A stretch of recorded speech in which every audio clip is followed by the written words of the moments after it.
அதாவது நமக்கு வந்து வீட்டில் வந்து மகாலட்சுமியுடைய அனுகிரகம் செழிப்பாக இருக்கிறதுக்கு, மகாலட்சுமியுடைய ஆசீர்வாதம் சிறப்பாக இருக்கிறதுக்கு ரொம்ப அற்புதமான ஒரு பரிகார முறைகள் தான் நம்ம வந்து பார்க்க போகிறோம்.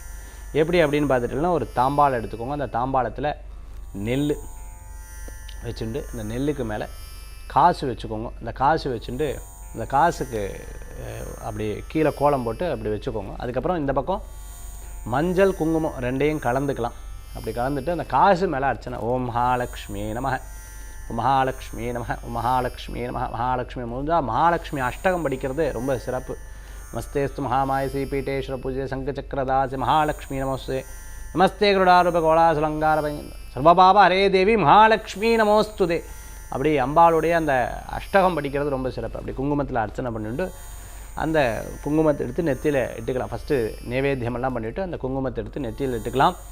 தினந்தோறும் இது பண்ணுறது ரொம்ப சிறப்பு. சரி சார், அந்த நெல் காசு என்ன பண்ணுறது? அது ரெகுலராக அப்படியே யூஸ் பண்ணிக்கலாம். மேலே இருக்கக்கூடிய குங்குமத்தை என்ன பண்ணுறது? டெய்லி அந்த குங்குமம் அர்ச்சனை பண்ண இல்லையா, அதை மட்டும் தனியாக எடுத்து வச்சுக்கணும். அதை எடுத்து தனியாக எடுத்து வச்சுட்டு திருப்பி டெய்லி புது குங்குமத்தில் அர்ச்சனை பண்ணி குங்குமம் மஞ்சள் ரெண்டையும் கலந்து அர்ச்சனை பண்ணிக்கிறது ரொம்ப விசேஷமான பலன்களை கொடுக்கக்கூடாது.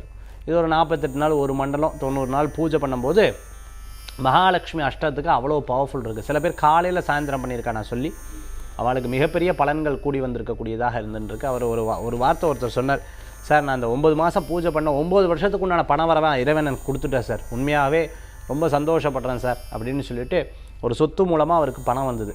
அந்த மாதிரி நீங்கள் நினைக்கிற காரியமும் நல்லபடியாக நடக்கிறதுக்கு இந்த நாள்லேருந்து ஆரம்பித்து பண்ணிக்கோங்க. சந்திராஷ்டமம் இல்லாத மாதிரி பார்த்துக்கோங்க, அவ்வளோதான்.